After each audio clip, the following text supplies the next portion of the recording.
queridos amigos, mais uma vez estamos aqui na Associação Espírita Jesus de Nazaré para te conversar um pouco sobre o Evangelho do Cristo. Mas antes, como sempre, pedimos a permissão ao Mestre Jesus, pedimos a permissão ao alto, aos nossos mentores, aos nosso guia, para que possamos realizar a tarefa da noite. Então, com grande alegria que nós estamos mais uma vez aqui para essa conversa, para esse bate-papo. E na noite de hoje, nós vamos comentar um pouco sobre o Evangelho de João, o capítulo 8, que se intitula A Mulher Adúltera. Perceba que esse texto, essa passagem do Evangelho, ele é bastante enriquecedor. Ele traz, no fundo, no âmago, o amor incondicional do Cristo. O amor incondicional de Jesus, desse ser cósmico, desse ser sistêmico, que vai entender profundamente o espírito do ser encarnado na Terra.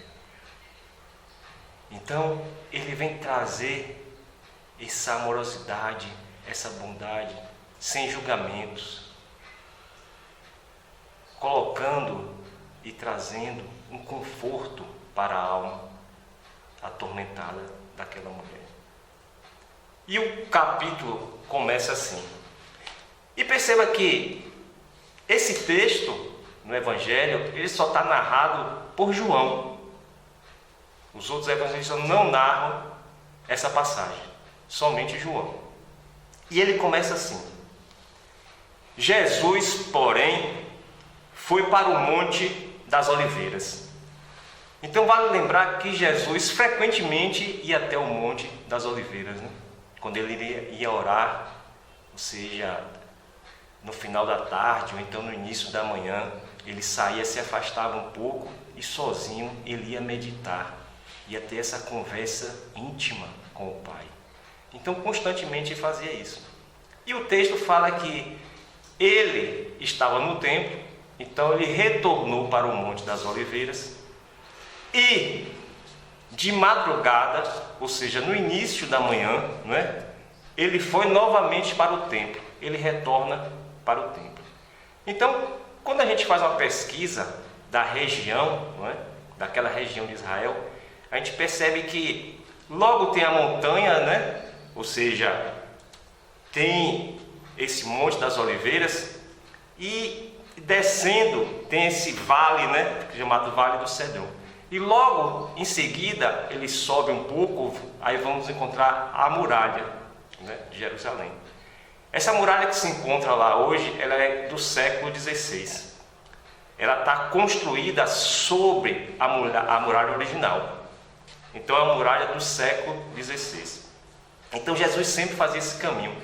E é no Monte das Oliveiras que acontecem vários acontecimentos da vida de Jesus.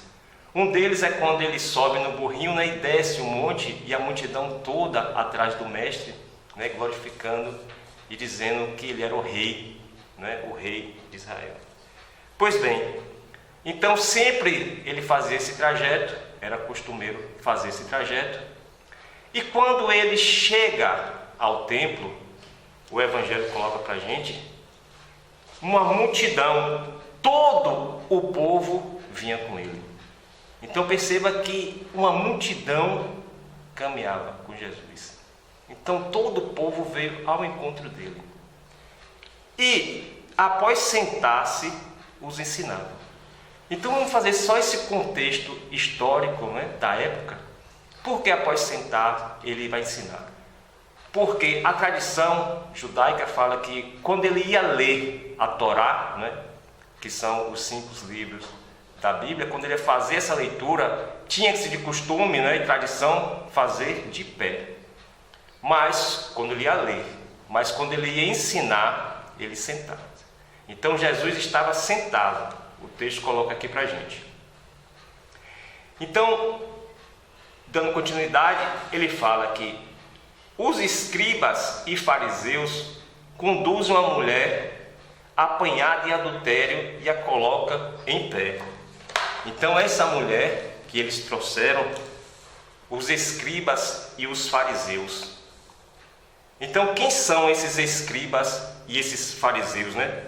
Então os escribas, na verdade, eram profissionais da época, né, que tinham a função de escrever os textos, ou seja, de redigir as leis, passar a lei para o papel. Eles tinham essa função.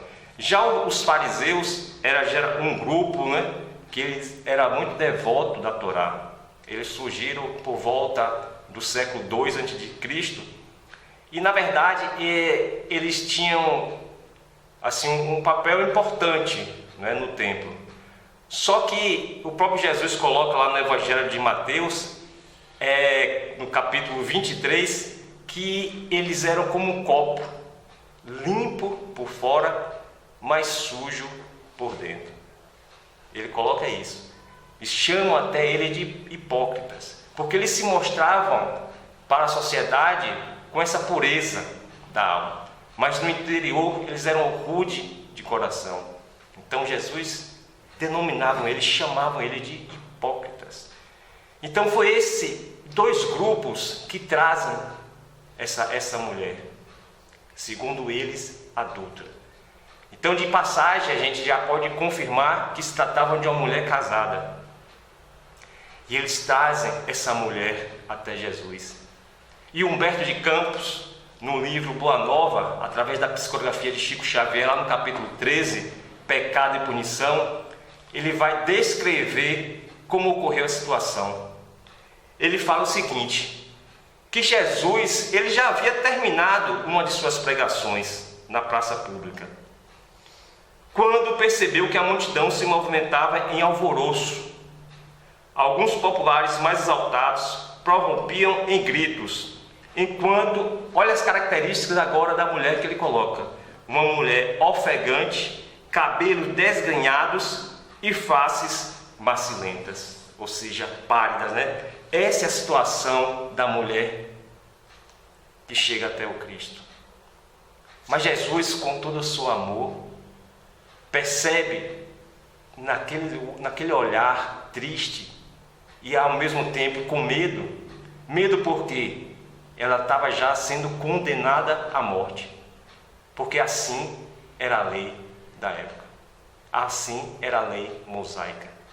Então quem cometia o adultério era punido justamente com apedrejamento, com a morte. Então a mulher que cometesse esse adultério, ela seria apedrejada. Então ela sabia dessa situação. E os fariseus, essa turba, na verdade, os fariseus e escribas, já tinham condenado, como todos que João coloca aqui no início, né? Todo o povo que estava com Cristo já tinha condenado aquela mulher. Então o julgamento já tinha finalizado, o tribunal já tinha se formado, e sem defesa nenhuma aquela mulher já tinha sido condenada. E todos já estavam com as pedras nas mãos, esperando para açoitar. Só que naquela época, vale lembrar, que a Judeia ela estava sob o império de Roma.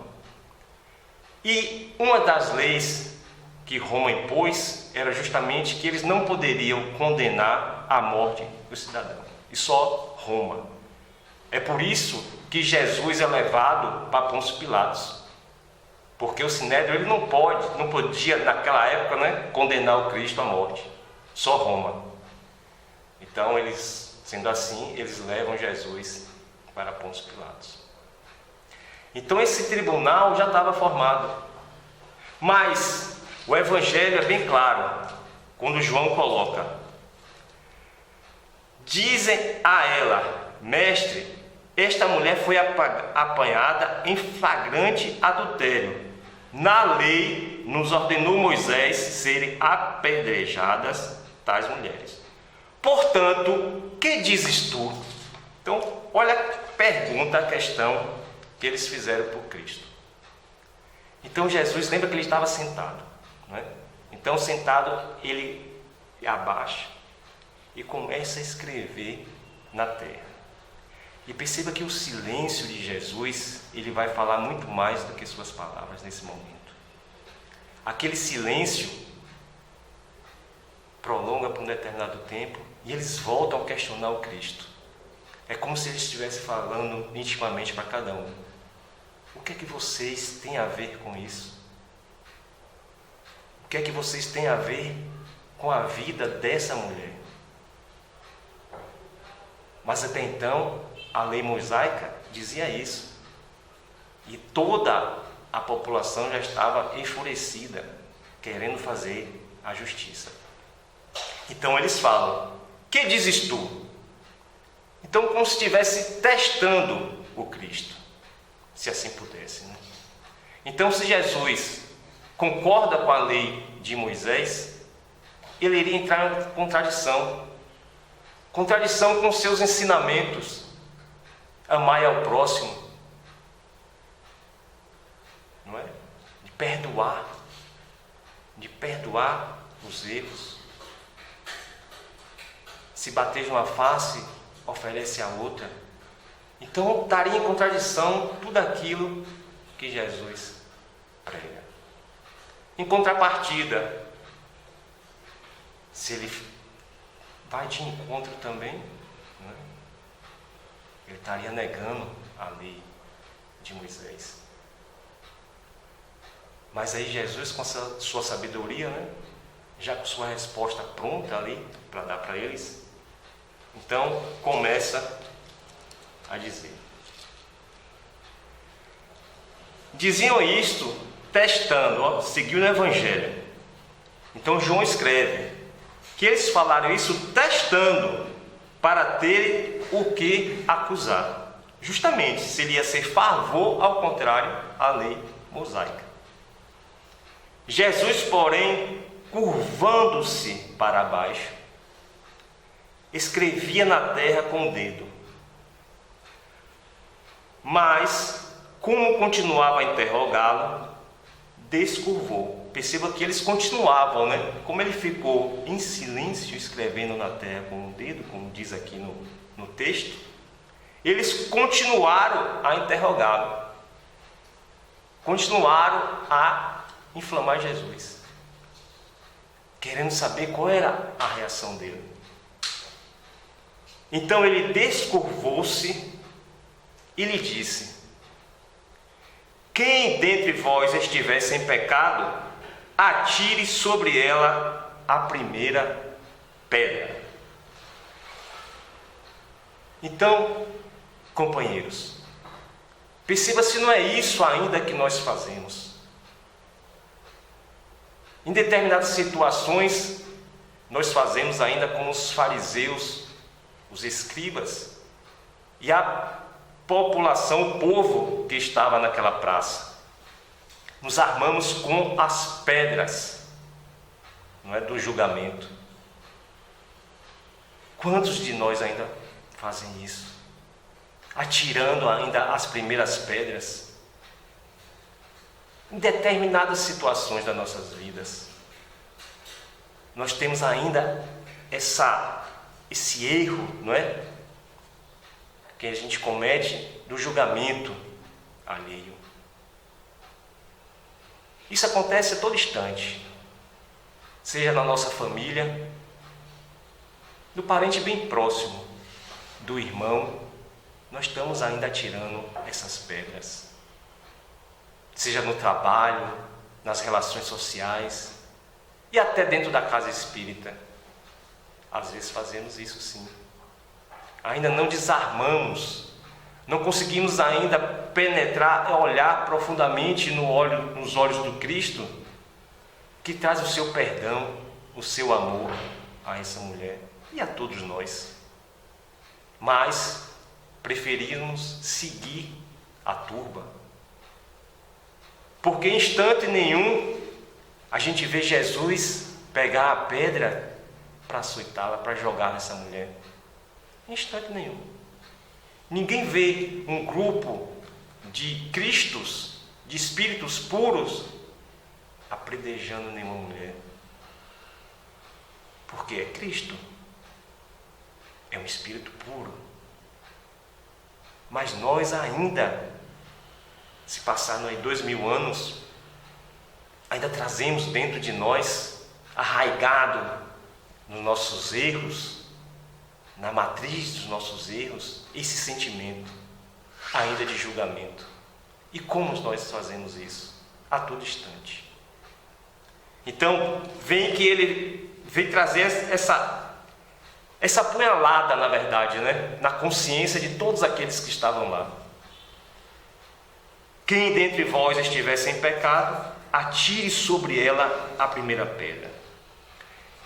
E perceba que ele novamente se inclina e volta a escrever na terra. Então, os que tinham ouvido saíram um por um. Então, perceba que um por um foi saindo. Porque essa frase, ela vem reverberar no fundo da alma de cada um daqueles que estavam lá. Está aqui presente no Evangelho de João. Se não fosse assim, eles ficavam. Se não atingisse a consciência, eles teriam atirado a pedra. Eles ficariam lá na praça. Mas é o Cristo que está falando. Não sou eu que estou falando. É o Cristo. É o magnetismo do Cristo. É a potência do Cristo. Então, quando ele fala isso e começa a sair um por um, perceba que o Evangelho traz o seguinte: começando pelos mais velhos, ele foi deixado sozinho. Então começou a sair um por um pelos mais velhos. Então aqueles que teriam uma condição consciencial e moral melhor, se poderíamos colocar assim.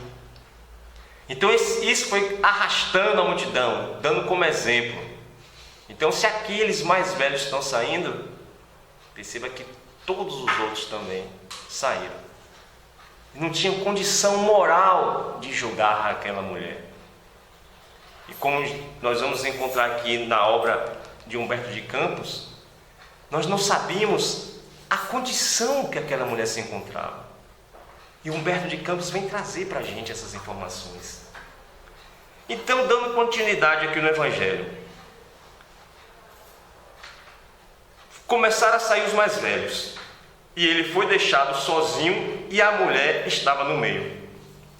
Então ficou Jesus, a mulher e alguns dos apóstolos.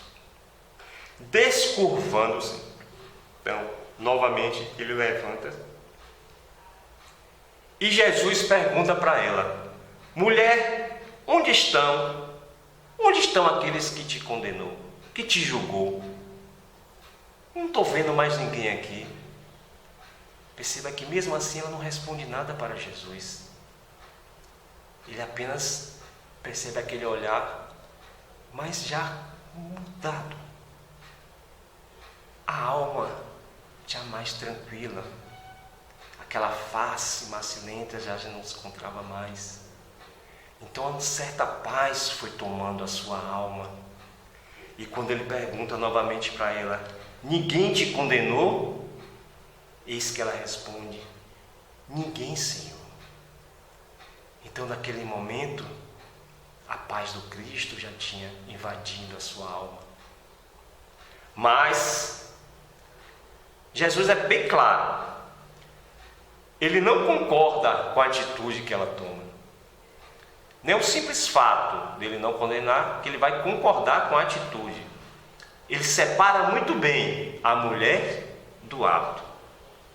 O ato que ela cometeu, ele não aceita. Mas a mulher lhe perdoa. Ele fala: ó, nem eu te condeno. Principalmente ele, né, o Cristo. Ele não vai condenar. Então ele dá para ela a informação crucial em todo esse processo. Em todo esse processo ele dá essa informação crucial na vida daquela mulher. Como Jesus sempre fazia. Ele vai falar: vai e a partir de agora não peques mais. Não peques mais. Então essa frase, ela vem reverberar nessa mulher.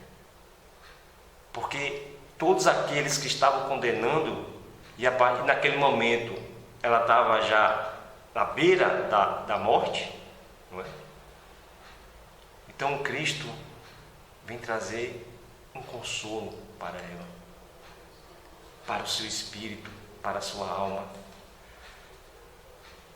No livro Boa Nova, no capítulo 13, Pecado e Punição, Humberto de Campos vem trazer algumas informações sobre esse episódio.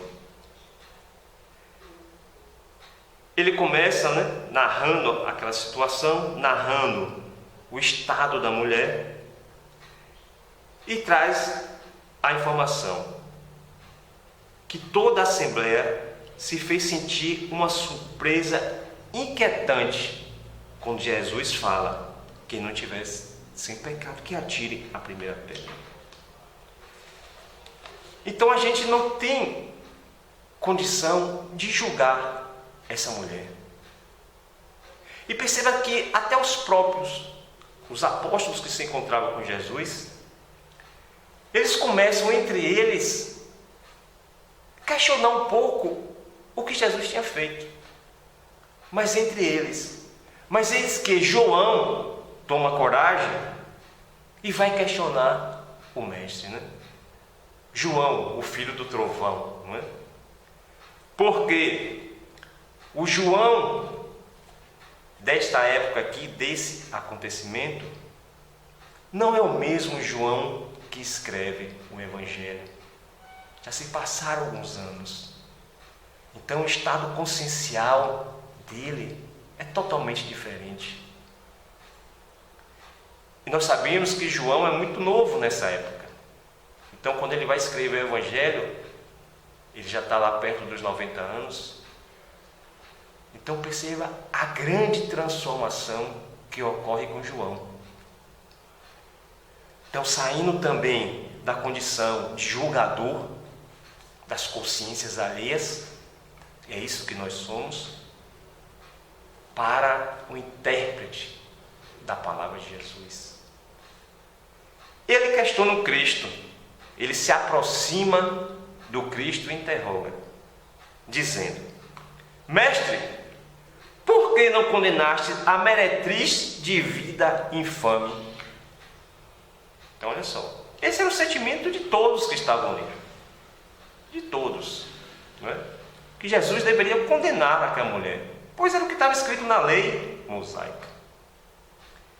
E eis que Jesus, mais uma vez, com seu olhar calmo, brando, tranquilo, com seu coração amoroso, ele vem indagar João, vem fazer 3 perguntas para João.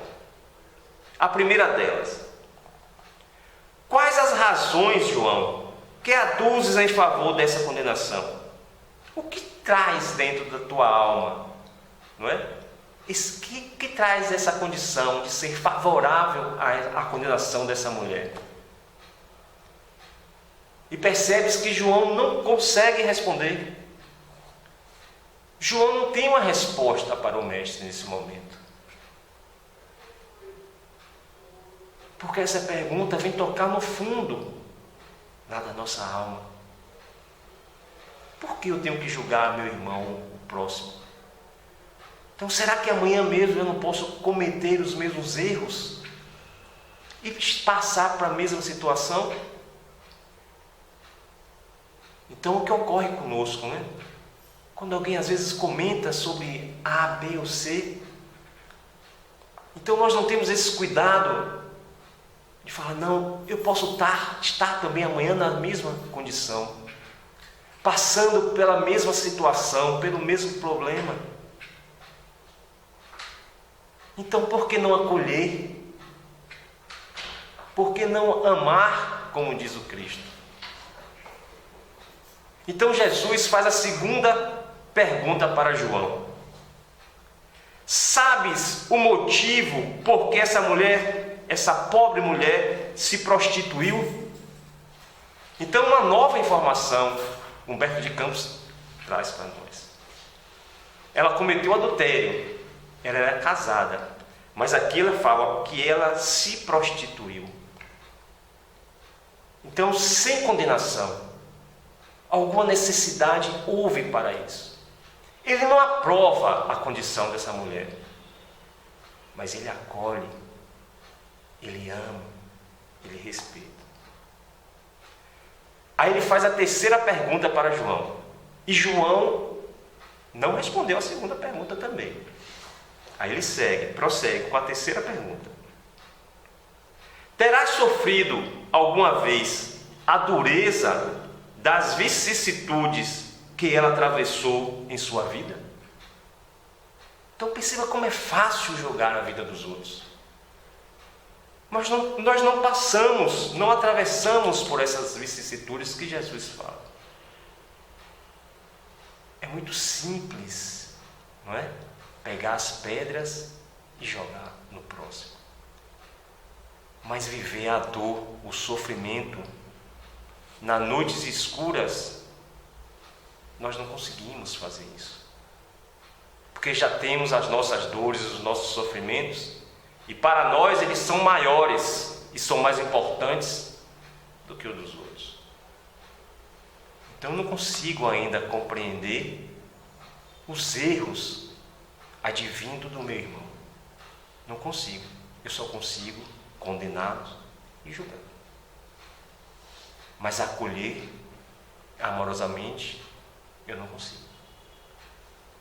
E aí, a gente não está nem questionando essa condição crística, que realmente nós não temos.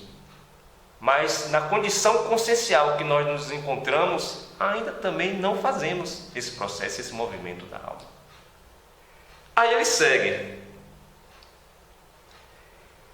ignoras o vulto das necessidades e das tentações que o fizeram sucumbir a meio do caminho. Trazendo por Espiritismo, olha, o vulto das necessidades das reencarnações. Os processos reencarnatórios que cada um de nós temos. Nós não respeitamos o processo reencarnatório do outro. Então, quais as condições que esse indivíduo traz no seu espírito, na sua alma? O que é que ele tem de resgate, não é? De provas e expiações? Nós não aceitamos, não damos essa oportunidade para o irmão. Então existe sim essas necessidades, né?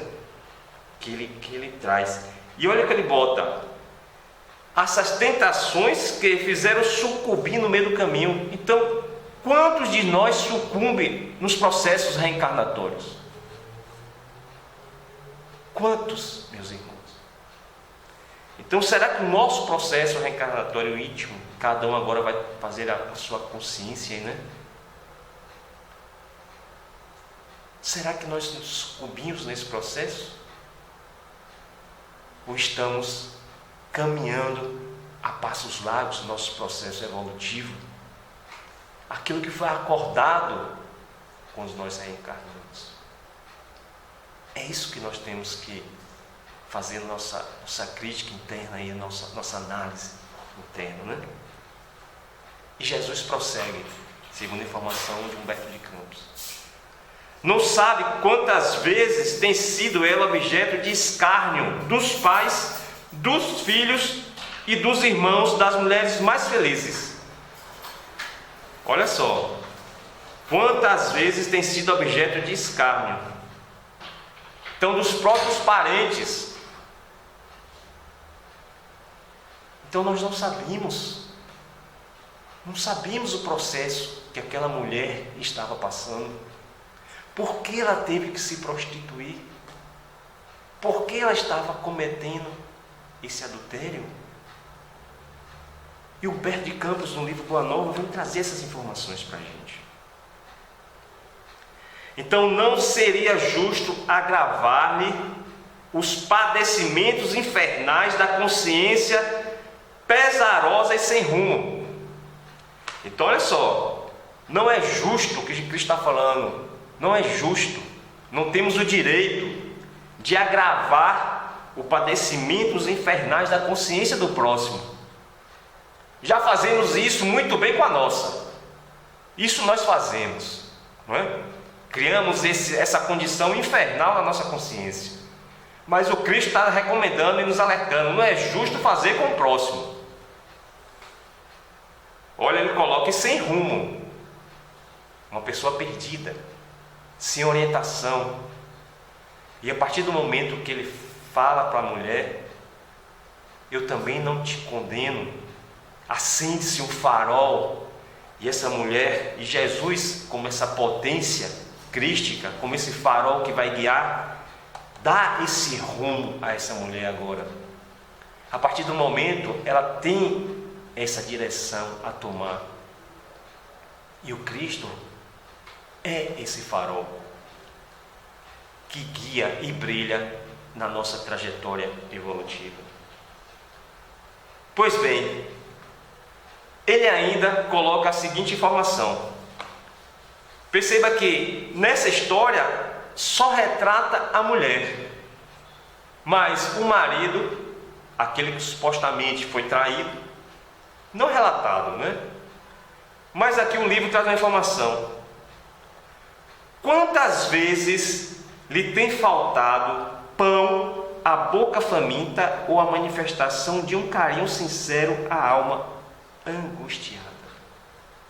Então perceba que ela se encontrava nessa situação, não é? Nessa falta, tanto material como emocional, como sentimental.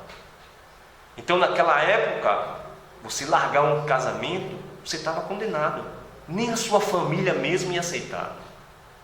Então essa é a condição que Jesus traz dessa mulher, que todos nós condenamos, né? Que todos nós apedrejamos na nossa consciência. Então faltava esse pão, não é? Faltava esse carinho sincero àquela alma angustiada.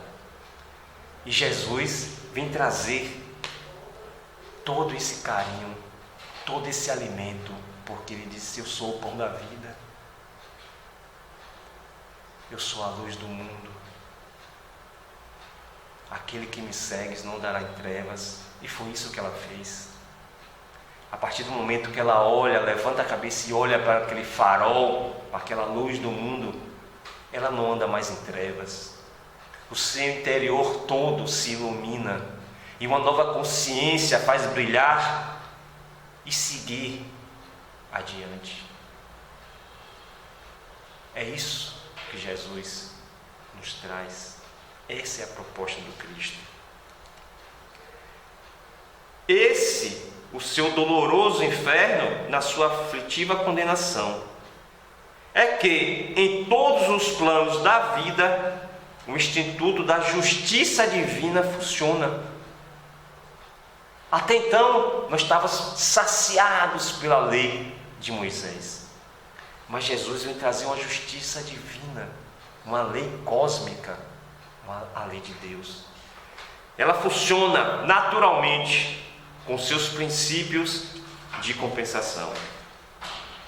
E perceba que, terminada essa explicação do mestre ao filho de Zebedeu, deixando transparecer na luz do olhar sua profunda admiração, pôs a meditar nos ensinamentos recebidos.